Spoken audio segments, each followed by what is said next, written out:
취업은 해커스 대기업 해커스 공기업 해커스 시종을 크게 버렸어 가자. 제1장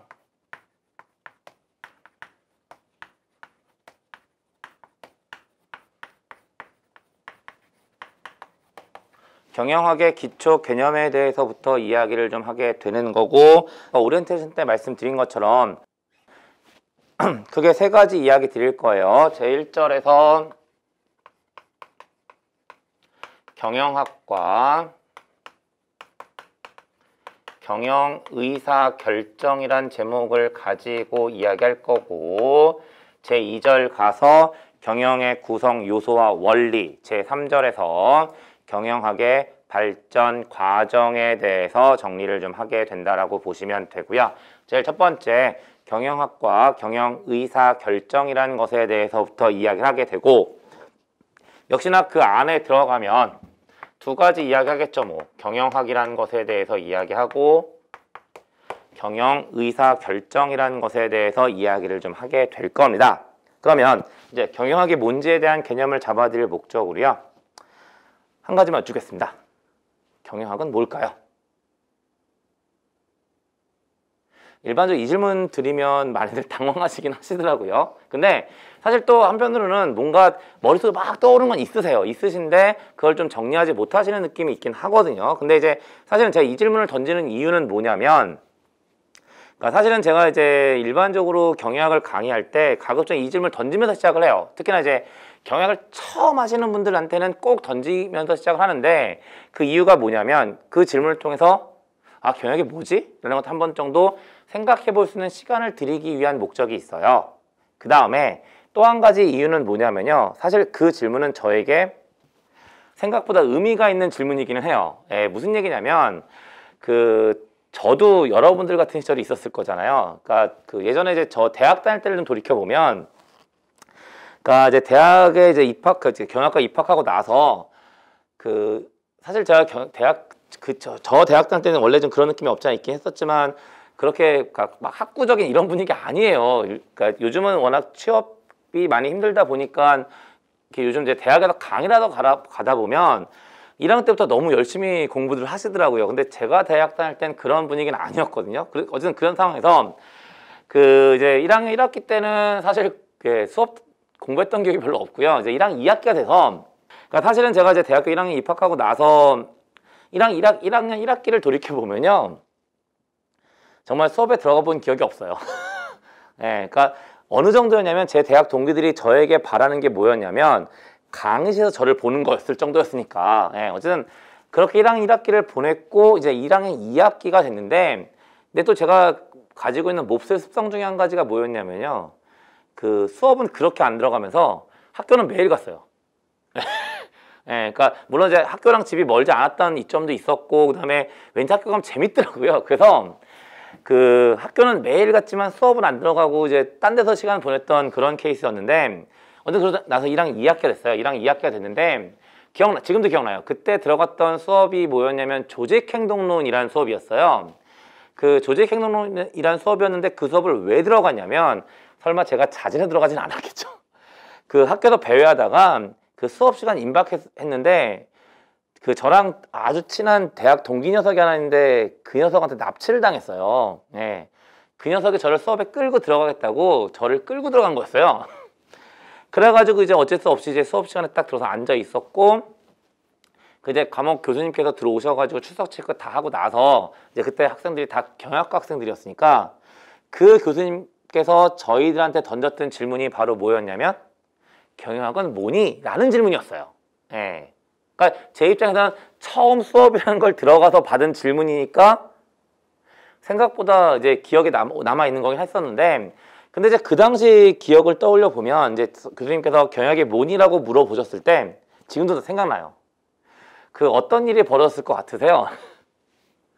한 50명 학생이 그냥 책상에 앉아 있었는데, 저희는 다 일사불란하게 고개를 떨구고요, 책상과 눈싸움을 시작했어요. 왜 그럴 수밖에 없었냐면, 요즘 대학가에서는 전혀 상상도 할 수 없는 분위기긴 한데, 이렇게 말씀도 제 그 학번이 나오는 거죠. 그 90년대 초반이에요. 90년대 초반인데 그 90년대 초반까지만 하더라도 그 강의실에서 교수와 학생 사이의 관계는요 완전한 수직 관계였어요. 그러니까 교수님이 한 말씀만 하면 그냥 법이었던 거였고 교수님 눈 밖에 나면 모든 게 끝장나는 그런 상황이었거든요. 그러니까 이제 그런 분위기를 너무나 잘 알고 있었던 저희들이니까 괜히 교수님과 눈 마주쳤다가 시키시면 골치 아파지는 거잖아요. 괜히 엄한 듯 했다가 F 받을 수는 없으니까. 그래서 이제 일사불란하게 고개를 떨구고 책상과 눈싸움을 시작했단 말이에요. 그리고 나서 침묵이 쫙 흘렀어요. 근데 지금 이렇게 돌이켜보면 그 교수님 정말 대단하다고 생각하는 것 중에 한 가지가 뭐냐면요. 저도 강의를 적게 한 사람은 아닌데 아직까지도 이렇게 질문을 던져놓고 분위기가 싸하면 되게 민망해요. 그래서 저는 이제 그냥 그걸 끊고서 강의를 진행하고 그런 식으로 하는데 그 당시에 그 교수님은요. 그 침묵을 즐기셨어요. 그냥 그 상태에서 한 15분 정도? 네, 15분 정도 시간이 흐른 거예요. 생각해보세요. 그걸 당하는 사람 입장에서는요. 끔찍해요. 그냥 이러고 15분이 흐른 거잖아요. 근데 그 침묵이 깨졌어요. 그 침묵이 누구에 의해서 깨졌냐면 저를 납치해갖고 들어간 친구에 의해서 깨졌어요. 제 친구가 손을 들고 한마디를 했거든요. 그러면 제 친구의 대답이 궁금하실까요? 제 친구의 운명이 궁금하실까요? 뭐가 더 궁금하세요? 운명부터 말씀드릴까요? 네, 제 친구의 운명부터 말씀드리면 제 친구는 뭐라고 대답을 했고요. 그 대답과 함께 교수님께 퇴장을 명받았어요. 그리고 그 순간 제 친구는 F를 받았고요. 그 다음 시간부터 그 강의실에 들어올 이유가 없었어요. 그랬던 게 그 당시 분위기예요. 그러니까 그걸 다 알고 있는 상황이었으니까 저희는 다 고개를 숙이고 있었던 거였는데 물론 이제 강의 다 끝나고 나서 제 친구한테 그랬죠. 너 그 분위기를 몰랐던 것도 아닌데 왜 그랬냐고 그랬더니 이 친구가 뭐라고 얘기를 했냐면 그 침묵이 너무 싫었대요. 그래서 살신성인하는 마음으로 자기가 희생한 거라고 이야기하긴 하더라고요. 어쨌든 제 친구의 운명은 그랬어요. 근데 그러면 이제 제 친구가 뭐라고 이야기했는지를 말씀을 드리겠습니다. 제 친구가 손을 들고서 뭐라고 이야기했냐면 경영학은 돈을 버는 기술을 알려주는 학문입니다 라고 이야기했어요. 느낌이 어떠세요? 그 수업을 처음 들어가 본 저는요 그 이야기를 하는 제 친구를 보고선 제 친구가 천재인 줄 알았어요. 맞는 것 같았거든요 저는요. 네. 경영학은 돈을 버는 기술을 알려주는 학문이다. 전 맞는 것 같았어요. 근데 그 교수님께서는 제 친구에게 퇴장을 명하셨고 제 친구는 F를 받았단 말이죠. 물론 제 입장에서도 뭐 저도 어차피 그 수업을 그날은 떼고 나서 그 뒤로 한 번도 들어가지 않았는데 어쨌든 근데 이제 그 교수님은 재밌는 건 뭐였냐면 제 친구를 내보내고 나서 강의를 시작하셨어요. 그러니까 그냥 조금 제가 나쁜 관점을 생각해 보면 그 교수님께서는 희생타가 필요했는지도 모르겠어요. 어쨌든 그 교수님께서는 뭐라고 얘기하셨냐면 당신께서는 경영학이 돈을 버는 기술을 알려주는 학문이라고 생각하셨으면 공부 안 하셨을 거래요. 왜 경영학을 공부하셨냐면 경영학은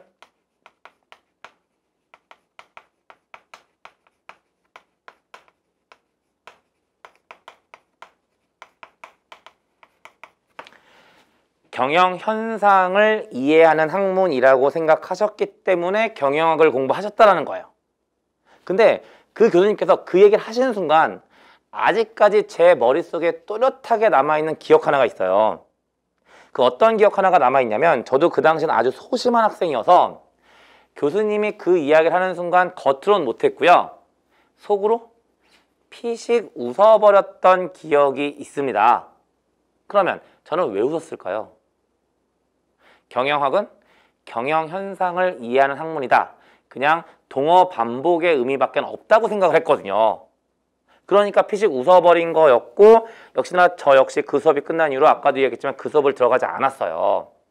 근데 어쨌든 이 사건이 계기가 돼서 제가 철들어가지고 맘먹고 열심히 공부해가지고 경영학 박사가 된 건 절대로 아니고요. 예, 뭐 다른 여러 가지 사연들 때문에 이제 경영학 박사까지 하긴 했는데 근데 재밌는 건 뭐냐면요. 제가 계속 이제 그 경영학 석사 박사 하면서 공부를 계속하면서 이 사건이 계속 머리를 떠나지 않는 거죠. 근데 그러면서 계속 공부를 하다 보니까 이 정의는요, 기가 막힌 정의였던 거예요. 제가 하수였던 겁니다. 예, 그러니까 제가 아무것도 몰랐던 거기 때문에 경영현상을 이해한 학문이라는 표현에 대해서 피식 웃어버렸던 거였고, 알면 알수록 이 정의는 기가 막힌 정의더라고요. 그래서 제가 이제 이렇게 강의를 하게 되는 상황이 되었을 때 꼭 이야기를 가지고 개념을 좀 잡아드려요. 그러면 이제 다시 돌아오면 경영학은 경영현상을 이해하는 학문이라고 했을 때 모든 키는 딱 4글자에 가 있는 거죠. 그리고 그 4글자가 바로 뭐냐면 경영현상이라는 단어가 되는 거예요. 근데 경영현상이라고 하면 단어가 조금 복잡해 보이니까 지금 첫 시간 이제 개념 잡는 거니까 단어를 좀 쪼개서 가보죠. 그러면 단어를 쪼개면 이 경영현상이라는 것은 경영이란 단어와 현상이라는 단어 2개로 나누어지게 되는 거고, 역시나 단어를 좀 쪼개보니까 개념이 좀 가벼워지긴 하잖아요. 그러면 이제 경영이란 단어와 현상이라는 단어가 가지고 있는 의미에 대해서 정리를 좀 하게 될 건데, 이 현상이라는 단어에서부터 요 상태란 의미를 끄집어낼 수 있을까요? 뭐 크게 연결시키는데 어려워 보이지는 않습니다. 근데 여기서 조금만 더 가면 이 상태라는 것에서부터 어떠한 개념까지 연결시켜 갈 수 있을 듯 하냐면 행위 또는 행동이란 표현까지 연결시켜 갈 수 있는 거예요.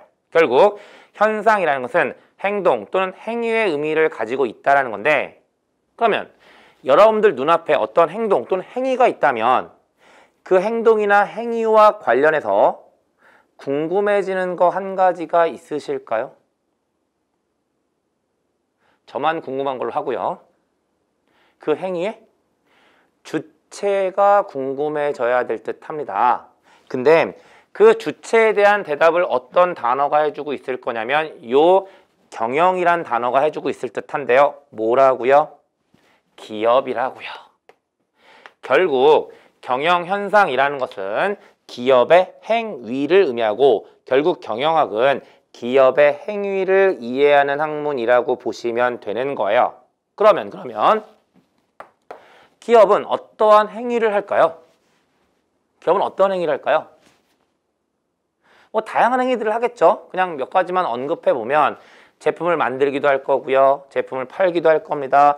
사람을 뽑기도 할 거고요. 건물을 사고 팔기도 할 거고, 연구 개발을 하기도 할 거고, 뭐 등등등 여러 가지 행위들을 할 거고, 그 행위들을 이해하는 학문이 경영학이라고 보시면 되세요. 근데 이렇게 경영학을 끌고 가 버리면 그 순간 경영학은 백과사전이 돼 버리죠.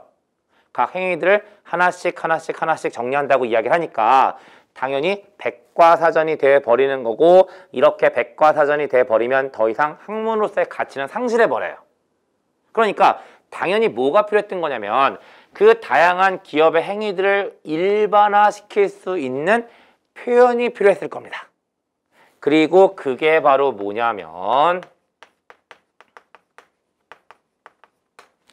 의사결정이라고 이야기를 하게 되는 거죠. 결국 기업의 행위라는 것은 기업의 의사결정을 의미하게 되는 거고, 결국 경영현상은 기업의 의사결정을 의미한다라고 보시면 되는 거예요. 그럼 이제 여기서부터 조금만 더 끌고 가면, 근데 이 의사결정이라는 거 안에는 2가지의 의미가 내포되어 있습니다. 그러면 그 2가지가 뭔지를 좀 이해하셔야 되니까 복잡하게 기업 얘기하지 말고요. 우리들 얘기하자는 거죠. 뭐 저도 마찬가지고 여러분들은요. 의사결정에 대한 경험이 없으실까요? 아니시잖아요. 의사결정에 대해서 아주 다양한 경험들을 가지고 계시죠. 심지어 오늘 하루만 하더라도 생각보다 많은 의사결정을 하셨을 듯 합니다. 뭐 일단 그냥 제가 감히 오늘 여러분들이 하셨을 의사결정들 한번 돌이켜보면 아침에 눈을 뜰지 말지에 대한 의사결정을 하셨을 거고, 그 다음에 아침 식사를 어떻게 할지에 대한 의사결정도 했을 거고, 강의를 들어 와야 되는데 어떻게 갈지에 대한 의사결정도 하셨을 거고, 막상 오긴 왔는데 날씨가 너무 추우니까 이걸 째 마라 하는 의사결정도 하셨겠죠. 예. 다양한 형태, 다양한 의사결정들에 대한 경험이 있을 거라고요. 그렇다면 굳이 첫날부터 복잡하게 가져갈 필요 없지. 기업의 문제가 아니고요. 우리들 얘기들을 가지고 의사결정이 가지고 있는 의미를 좀 파악해 보자라는 겁니다. 물론 이런 설명이 가능한 이유를 먼저 말씀드리면 기업이 하는 의사결정과 우리들이 하는 의사결정이 한치의 오차도 없이 똑같진 않아요.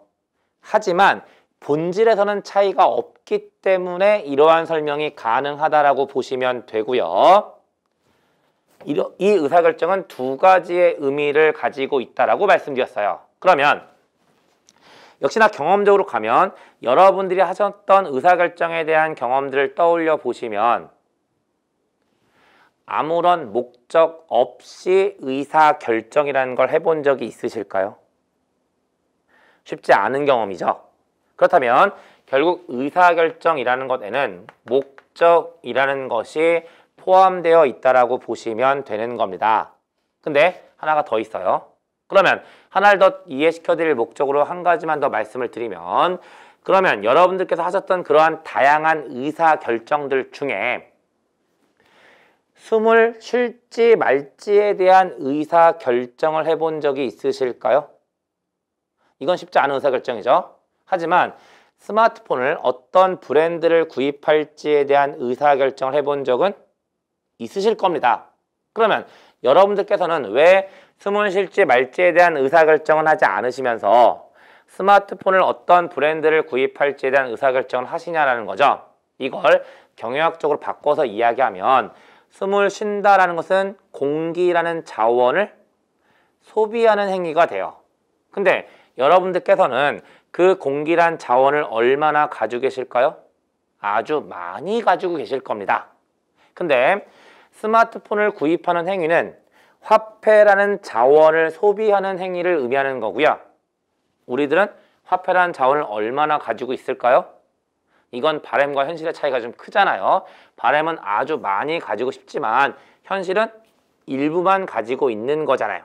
딱 그 차이가 되는 겁니다. 숨을 쉴지 말지에 대한 의사결정을 하지 않으면서 스마트폰을 어떤 브랜드를 구입할지에 대한 의사결정을 하는 이유의 차이가 그거라고요. 다시 이야기해서 뭐 때문에?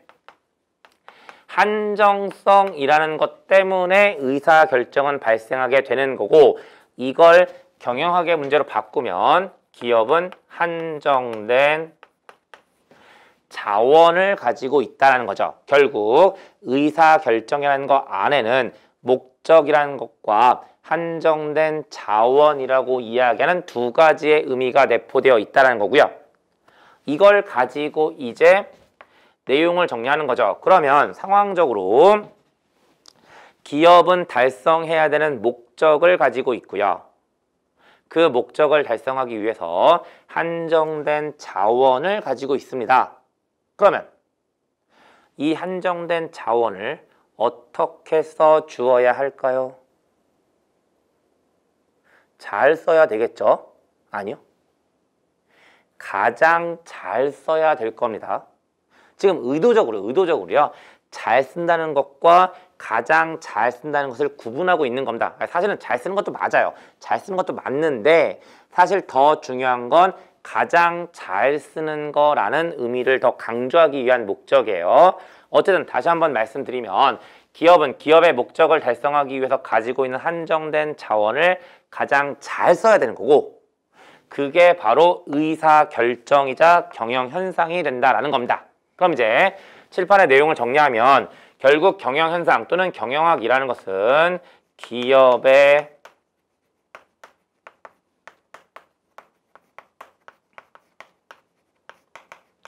목적을 달성하기 위해 가지고 있는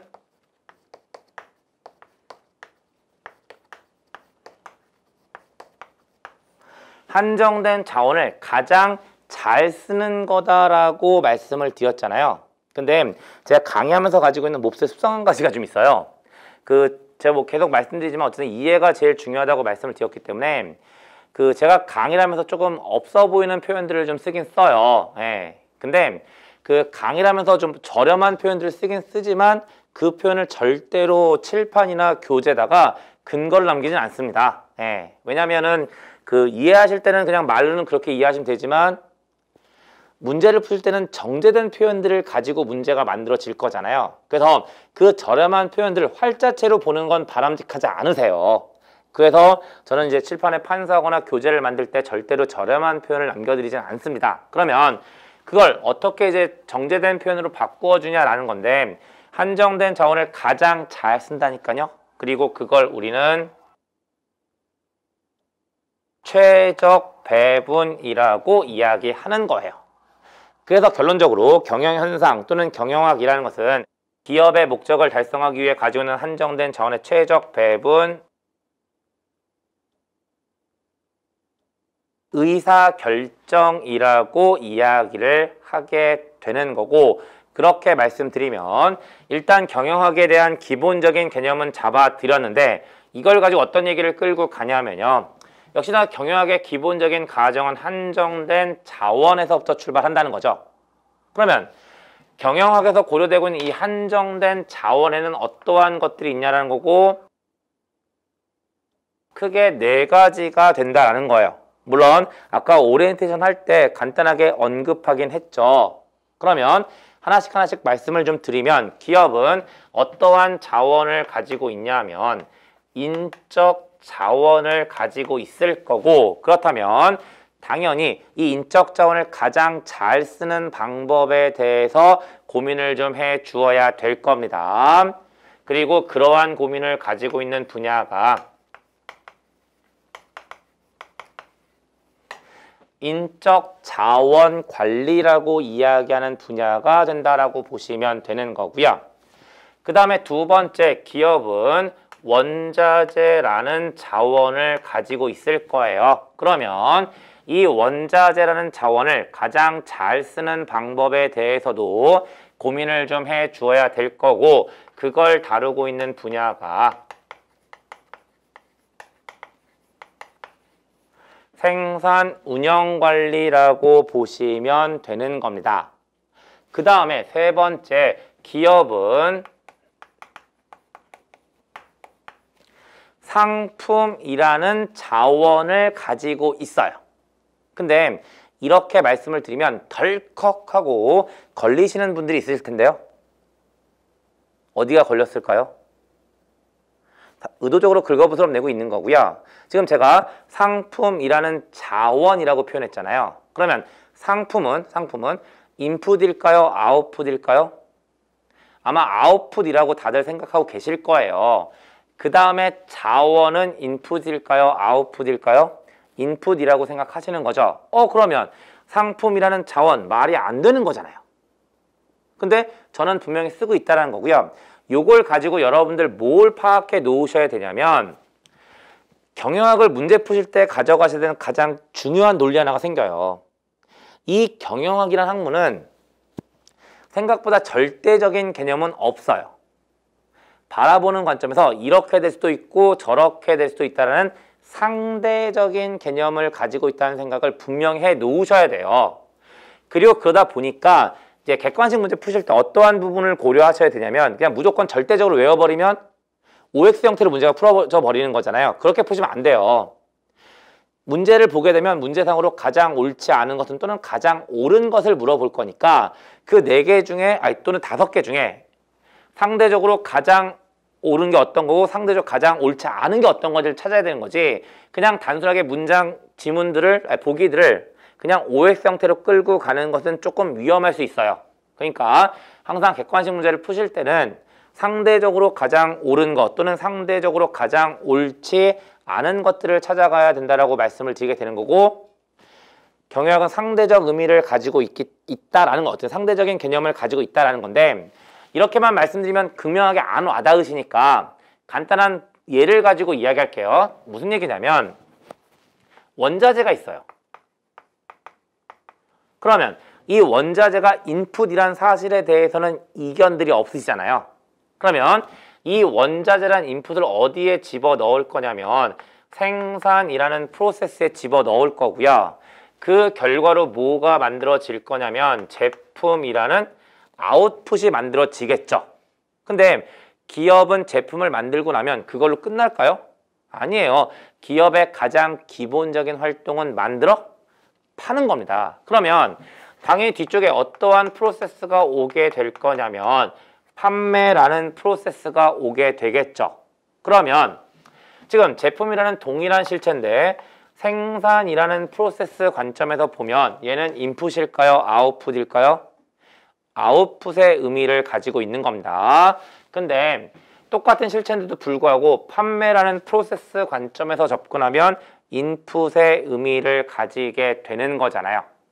그러니까 동일한 실체임에도 불구하고 프로세스가 뭐로 잡히냐에 따라서 인풋과 아웃풋은 달라지는 겁니다. 그러니까 상대적인 개념으로 간다라는 것의 의미가 이러한 의미를 가지고 있고요. 그래서 상품이라는 자원이라는 표현은 말이 이제 되는 거죠. 그럼 이제 이 상품이란 자원을 가장 잘 파는 것에 대한 고민을 좀 해 주어야 될 거고 그걸 다루고 있는 분야가 마케팅이라고 보시면 되는 거예요.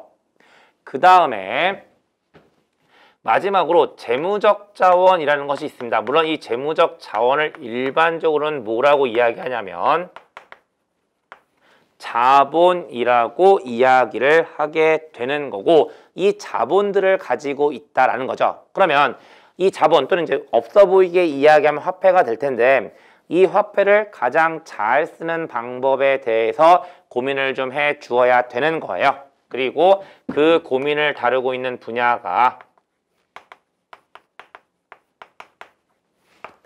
재무관리가 된다라고 보시면 되는 거죠. 그래서 오리엔테이션 때도 말씀을 드렸지만 인적 자원관리, 생산 운영관리, 마케팅, 재무관리라는 분야가 있다라는 거고 거기에 추가적으로 이제 얘네들을 백업하기 위한 목적으로 경영과학과 조직행동론이 있다는 사실도 말씀을 드렸고요.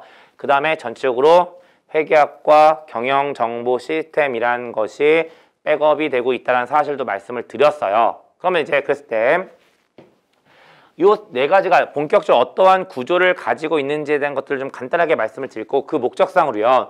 그 드린 자료 맨 뒷페이지 보세요. 그 자료 맨 뒷페이지 보시면 그 뭐가 들어가 있냐면 부록이라고 해서 구조로 이해하는 경영학이라는 제목을 가지고 있는 표가 들어가 있고요. 그게 경영학 전체적인 구조라고 보시면 되세요. 그래서 잠깐 그거 좀 확인하고 가면 제일 첫 번째 경영학 원론과 경영 전략이라는 것에 대해서 이야기를 하고 있는 거고 그 오리엔테이션 때 경영학 접근 순서 얘기할 때 그 내용들 앞에 들어가 있다라고 보시면 되는 거고요. 그중에 그 경영학 원론에 해당한 내용들이 지금 특강상으로 진행되고 있고 그 목차는 다 잡아드렸단 말이에요. 그 다음에 그러니까 그 세부적인 것까지 지금 다 얘기할 수는 없는 거고 이제 방법론이라는 관점에서 조직행동론이 들어가 있고요. 그 조직행동론은 기본적으로 세 가지의 구조를 가지고 있는 거죠. 그리고 그 세 가지가 역시 어떤 느낌을 가지고 보시면 되냐면 조직행동론, 조직이 뭐 한다고요? 행동한다라는 의미를 가지고 있겠죠. 그 특강 구조자 받을 때 말씀드린 것처럼 경영자와 기업사의 관계를 얘기한 것처럼 개념적으로 조직은 행동을 한다라고 이야기하지만 실제로 조직이 행동을 할 수는 없다니까요. 실체가 없으니까. 그러면 그 조직이 해야 되는 행동을 결국 누구한테 시킬 거냐면 조직 구성원, 개인에게 시킬 겁니다. 그래서 조직행동론은 개인 수준에서의 행동과 조직 수준에서의 행동이라고 이야기하는 두 가지 골격이 나오는 거잖아요. 근데 개념적으로요.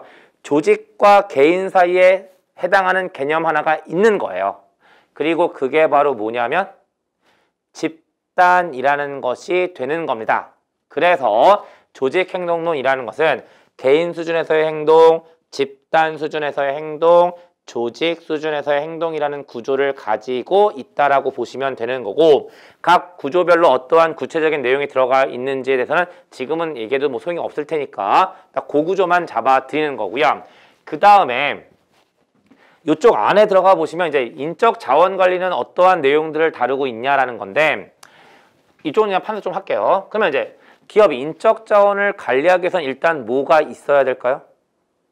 인적 자원이 있어야 되는 거죠. 그러니까 어떠한 내용들을 좀 다루게 되냐면 인적 자원을 조달하는 것과 관련된 내용들을 좀 다루어 주어야 해요. 그리고 그 인적 자원을 조달한다는 관점에서 일반적으로 기업이 인적 자원을 조달하는 이유는 다른 이유가 아니라 일을 시키기 위해서잖아요. 그러니까 일과 관련된 이야기를 다루어 줘야 되고 그 목적상 직무 관리라는 것에 대해서 이야기를 좀 하게 되는 겁니다. 그리고 인적 지원의 일과 관련된 문제 해결되고 나면 그 일을 시키기 위해서 인적 지원을 모집하고 선발도 해줘야 되는 거죠. 그리고 그게 바로 조달 쪽과 관련된 내용이라고 보시면 되는 거예요. 그 다음에 인적 자원을 조달하는 걸로 끝나는 게 아니라 인적 자원은 기업을 발전시키기 위해서 인적 자원도 발전을 좀 시켜줘야 되는 거죠. 그래서 인적 자원의 개발을 어떻게 할 것인지에 대한 것들이 들어가게 되는 거고, 그 다음에 역시나 이제 인적 자원을 잘 가지고 있기 위해서는 기업이 인적 자원에게 뭘 해줘야 될까요? 보상을 좀 해줘야 돼요.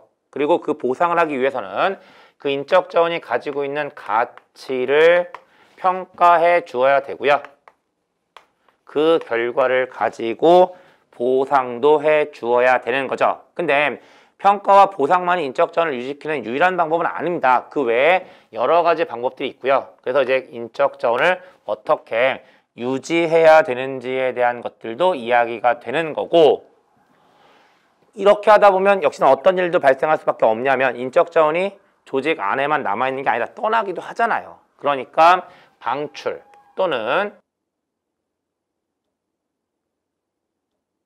이직에 대한 내용들도 좀 다루어야 돼요. 그래서 인적 자원 관리는 인적 자원의 조달, 인적 자원의 개발, 인적 자원의 평가와 보상, 인적 자원의 유지와 방출 또는 이직이란 주제들을 가지고 있게 되는 거고, 그게 인적 자원 관리의 기본적인 구조가 된다라고 보시면 되세요.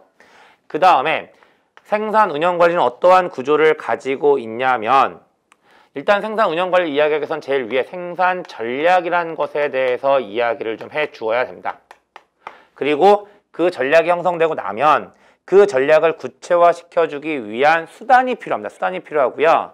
그 수단이 생산 운영 관리 딱 하나밖에 없어요. 그리고 그게 바로 뭐냐면 생산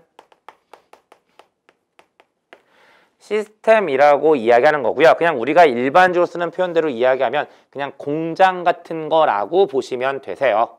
근데 이 생산 시스템과 관련해서 이제 일반적으로 주제가 두 가지로 갈라지긴 하는데, 당연히 기업이 생산 시스템을 이야기하기 위해서는 생산 시스템을 가져야 되니까 생산 시스템을 설계하는 것과 관련된 이야기들이 추가가 되는 거고요.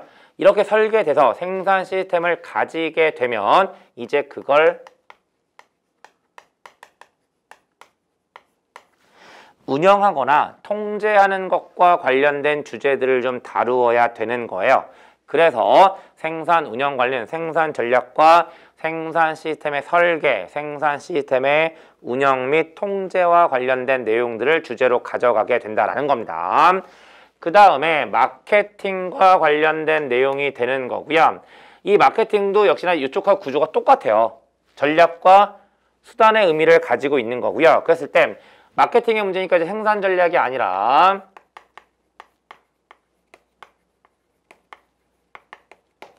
마케팅 전략이라는 것이 있게 되는 거고요. 이 마케팅 전략이라는 것은 생각보다 여러 개의 마케팅 전략이 있죠. 물론 그 중에 가장 대표적인 전략이 STP 전략이라고 이야기하는 거고, 어쨌든 그런 마케팅 전략들을 다루게 되는 거고, 이 마케팅 전략이 형성되고 나면 이 마케팅 전략을 구체화시키기 위한 수단들이 있어요. 그리고 그 수단이 한 가지가 아니라서 여러 가지라서 뭐라고 표현하게 되냐면 마케팅 믹스라고 표현을 하게 되는 겁니다. 그래서 마케팅은 기본적으로 마케팅 전략과 마케팅 믹스라고 이야기하는 두 가지가 되는데, 이 앞에 전략 앞에 한 가지를 더 보시는 거죠. 그리고 그게 바로 뭐냐면 전략을 구사하기 위해서는 환경적인 측면들을 고려해 주어야 되는 거고, 그걸 우린 통상적으로 마케팅 기회 분석이라고 이야기를 해주게 되는 거예요. 그래서 마케팅이라는 것은 마케팅 기회 분석, 마케팅 전략, 마케팅 믹스라는 것이 기본적인 골격이 되는 거고, 거기에 추가적인 것들을 이야기하면서 마케팅 영역의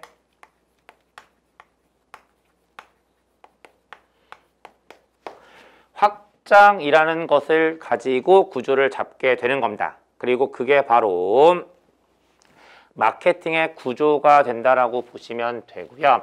그 다음에 마지막으로 재무관리라고 이야기하는 거고요. 재무관리는 아까도 이야기했지만 자본과 관련돼 있단 말이죠. 그러면 자본과 관련돼 있다면 당연히 일단 자본을 이야기하기 위해선 자본을 가져야 되니까 자본의 조달이란 측면에 대해서 개념들을 좀 잡아 가셔야 되는 거예요. 그리고 자본이 조달되고 나면 이제 그 자본을 뭐 하면 돼요? 써먹으면 되는 거잖아요. 그리고 그걸 우리는 뭐라고 이야기하냐면 자본의 운용이라고 이야기를 하게 되는 겁니다. 그래서 가장 기본적인 골격만 말씀드리면 재무관리는 두 가지 골격을 가지고 있다라고 보시면 되고요.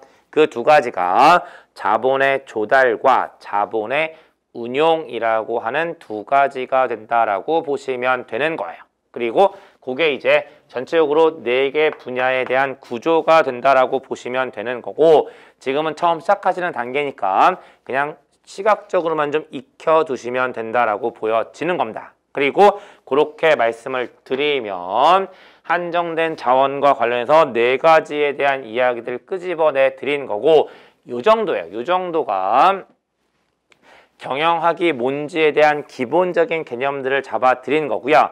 사실은 이 설명을 통해서 어떤 이야기를 끄집어낸 거냐면 경영 의사결정이란 이야기를 끄집어낸 겁니다. 그래서 두 번째로 이제 어떤 내용이 들어가게 되냐면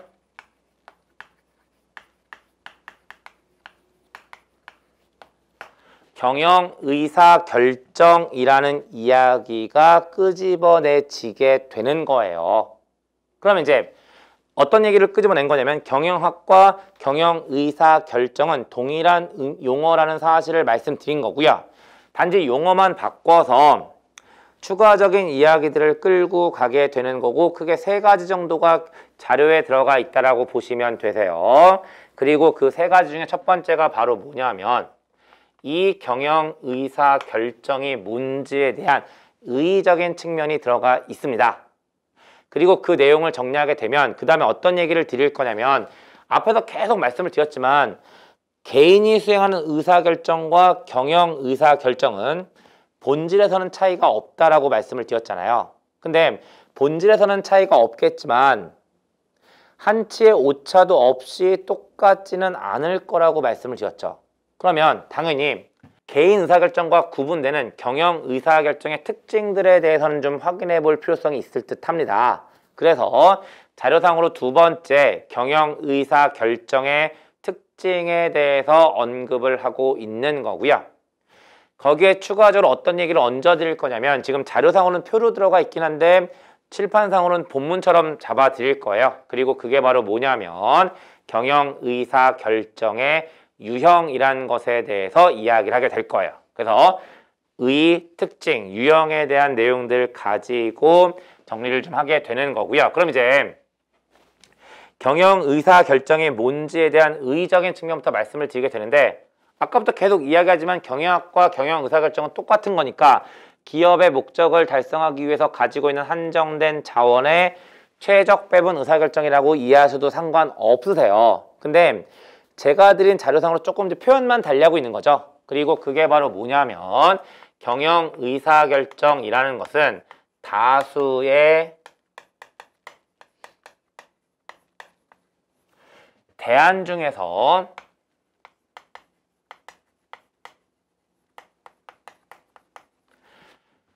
하나의 대안을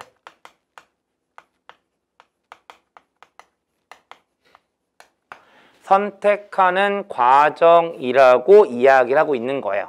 그러면 이게 무슨 의미냐라는 건데, 사실 이 표현 때문에 제가 아까 의도적으로 자원을 어떻게 써야 한다고요? 잘 쓰는 게 아니라 가장 잘 써야 된다는 사실을 말씀드렸던 거잖아요. 무슨 얘기냐면 일반적으로 기업이 잘 쓰는 방법, 기업이 자원을 잘 쓰는 방법은 한 가지일까요? 여러 가지일까요? 여러 가지가 될 겁니다. 그리고 그게 바로 다수의 대안들이 되는 거죠. 근데 결론적으로 기업은 뭘 해줘야 되냐면 가장 잘 쓰는 대안을 선택해 주어야 하는 거고, 가장 잘 쓰는 대안은 일반적으로 하나일 거라는 거예요. 그러니까 최적 배분 의사결정이라는 표현을 조금 풀어서 이야기하면 다수의 대안 중에서 하나의 대안을 선택하는 과정이라고 보시면 된다라는 거죠. 그래서 경영 의사결정의 개념을 먼저 잡아드리는 거고 그 다음에 뭐가 얹어져야 되냐면 근데 이러한 경영 의사결정은 아무렇게나 하는 것이 아니라 일정한 절차, 과정을 가지고 있다라고 이야기를 하는 거고 그 절차와 과정에 대해서 정리를 좀 해 놓으셔야 되는 겁니다. 그러면 이제 어떠한 절차나 과정을 가지고 이루어지냐라는 건데 역시나 이거 잡아드리면서 기업 얘기하지 않을 거예요. 우리들 얘기 갖고 하면 됩니다. 그러면 일단 경영 의사결정은 언제 시작될 것이냐라는 건데 그걸 가름하기 위해서 여러분들께서는 의사결정에 대한 경험이 풍부하시니까 여러분들께서는 언제 의사결정을 하셨을까요? 이렇게 질문을 드리면 답이 너무나 다양하게 나올 듯 하니까 객관식 상황으로 바꾸어서 말씀을 드립니다. 1번 만족, 2번 불만족. 당연히 답은 2번 불만족이겠죠. 일반적으로 만족스러울 때 의사결정을 하시는 게 아니라 불만족스러울 때 의사결정을 하신다라는 거예요. 그러면 여러분들께서는 언제 불만족을 느끼실까요? 여러분들께서 현재 처해 있는 상태와 여러분들께서 원하는 상태가 일치할 때일까요? 일치하지 않을 때일까요? 일치하지 않을 때가 되는 거죠. 그리고 그게 바로 여러분들께서 의사결정을 시작하시는 순간이 돼요. 기업도 마찬가지예요. 물론 기업의 문제니까 불만족이라고 표현하지는 않을 겁니다. 하지만 개념적으로 기업이 처해 있는 현재 상태와 목적 상태가 일치하지 않을 때 의사결정이 시작된다는 건 똑같을 거고 그러한 상태를 경영학은 불만족이라고 표현하지 않고요.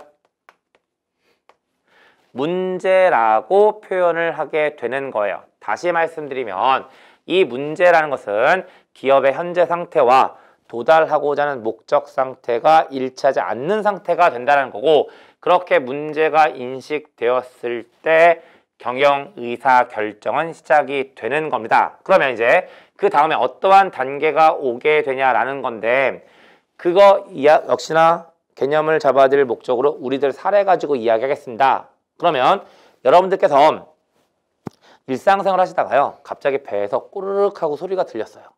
그러면 그 순간 여러분들은 배고픔을 인식하실 거잖아요. 그리고 그게 바로 경영학적으로 문제를 인식하는 겁니다. 그러면 나 배고파 라는 생각이 들고 나면 그 다음에 거의 실시간으로 어떤 생각이 드실까요? 먹어야지 라는 생각이 들 겁니다. 다시 이야기해서 목표 설정 또는 목표를 확인하시는 절차가 발생을 하게 되는 거죠. 그러면 나 배고파 뭐 먹어야지 라는 생각이 들고 나면 이제 뭘 할까요? 뭘 먹지를 고민하시겠죠.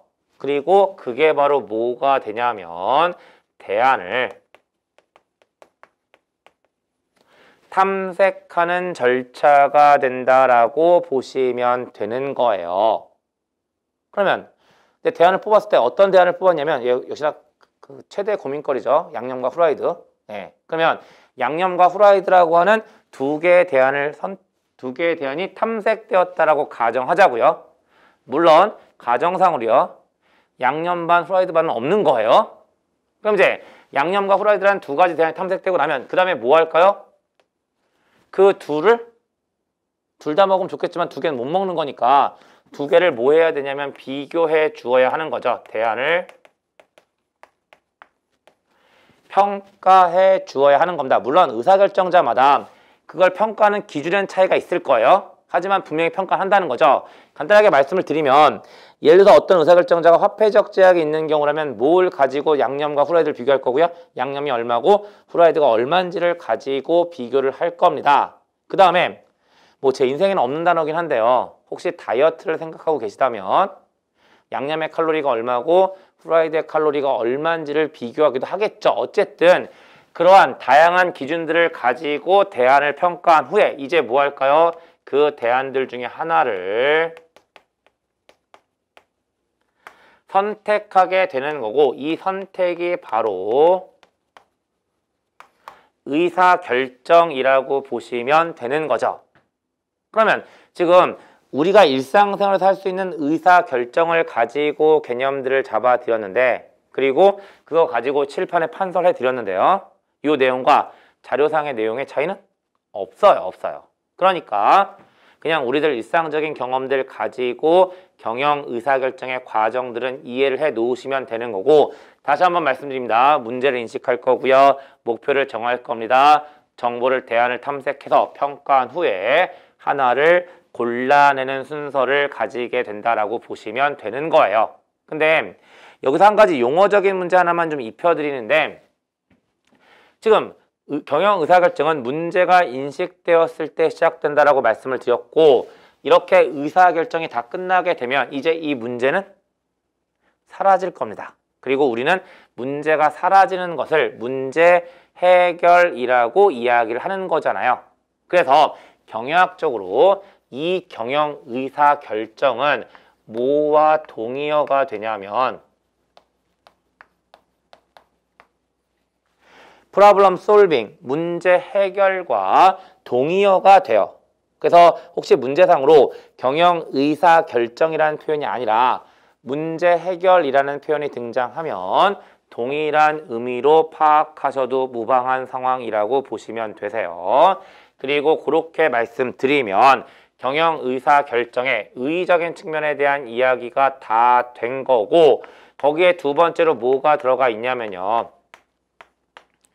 경영 의사결정의 특징에 대한 이야기가 들어가 있고 뭐 블라블라 하면서 한 4가지 정도가 쓰여져 있죠. 근데 그 4가지 물론 이제 하나씩 말씀을 드릴 거긴 한데 그 전에 그냥 직관적으로 가죠 뭐. 지금 이 특징은 어떠한 의미라고 말씀을 드렸냐면 경영 의사결정과 개인 의사결정 사이의 차이점이라고 말씀을 드렸잖아요. 그러면 역시나 직관적으로 가면 경영 의사결정과 개인 의사결정을 비교하면 어느 쪽이 더 어려울까요? 당연히 경영 의사결정이 더 어려울 거예요. 결국 경영 의사결정의 특징은 어렵다라는 겁니다. 어렵다라는 거예요. 근데 그 어렵다라는 표현만 가지고는 시험에 대비하기가 좀 애매한 부분이 있으니까 그걸 구체적으로 몇 가지가 쓰여져 있다라고 보시면 되는 거죠. 그러면 하나씩 보면 먼저 어떠한 측면에서 어려우냐면 경영 의사결정이 개인 의사결정보다 더 불확실성이 높다라는 특징 때문에 어려운 거예요. 그 다음에 경영 의사결정이 개인 의사결정보다 더 복잡하기 때문에 어려운 거고요. 역시나 불확실성도 높고 복잡하니까 당연히 경영 의사결정은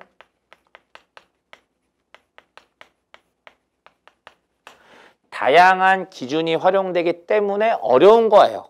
그리고 이렇게 말씀드리면 일단 자료상으로 표현되어 있는 3가지에 대한 설명은 충분히 된 겁니다. 그럼 이제 거기에 마지막 한 가지가 뭐냐라는 건데 지금 개인 의사결정이라고 얘기하는 거냐 우리들이 일반적으로 하는 의사결정은 의사결정 단위 여기서 이야기하는 의사결정 단위는 말 그대로 의사결정이 이루어지는 단위예요.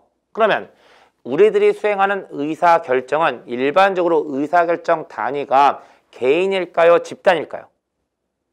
개인이 될 겁니다. 개인이 될 거예요. 근데 우리가 지금 정리하고 있는 이 경영 의사결정은 기업이 한다라고 말씀을 드렸고요. 아까 기업이라는 관점에서 어떤 얘기 했냐면 기업은 사람 덩어리 그리고 그 기업을 구성하고 있는 사람은 의사결정 권한을 가지고 있는 경영자와 의사결정 권한을 가지고 있지 못한 종업원으로 나누어진다라고 말씀을 드렸잖아요. 그러면 결국 경영 의사결정은 경영자가 한다는 이야기가 되는데 일반적으로 한 기업의 경영자는 한 명일까요? 여러 명일까요? 여러 명이겠죠. 그러니까 좀 많이 돌아온 느낌이 없잖아 있긴 한데 이 경영 의사결정은 일반적으로 의사결정 단위가 개인일까요? 집단일까요? 집단이라는 특징을 가지고 있는 거고요. 역시나 굳이 뭐 기업의 얘기를 하지 않더라도 우리가 일상생활 하면서 한 명이 의사결정하는 경우와 여러 명이 모여서 의사결정하는 경우에 어느 쪽이 훨씬 어려움을 여러분들은 몸소 경험하고 계시죠? 여러 명이 모여서 의사결정하는 경우가 훨씬 더 어려울 겁니다. 왜요? 각자만의 성향이 있는 거고 거기에 맞춰서 상호작용을 하면서 여러 가지 조율을 해줘야 되는 문제들이 발생하기 때문에 그런 거죠. 그리고 그걸 자료상으로는 뭐라고 표현하고 있냐면 의사결정에 참여하는 사람들의 가치 선호 체계에 따라서 개인적인 성향에 따라서 의사결정이 달라질 수 있기 때문에 어렵다라고 이야기하고 있는 겁니다. 그리고 그렇게 말씀드리면 경영 의사결정의 특징에 대한 이야기들까지 전부 다 말씀을 드렸고요. 그럼 이제 세 번째 경영 의사결정의 유형에 대해서 정리를 하셔야 되긴 하는데 역시나 시간 관계상 일단 여기까지 말씀드리고 경영 의사결정의 유형에 대해서 이어가도록 하겠습니다.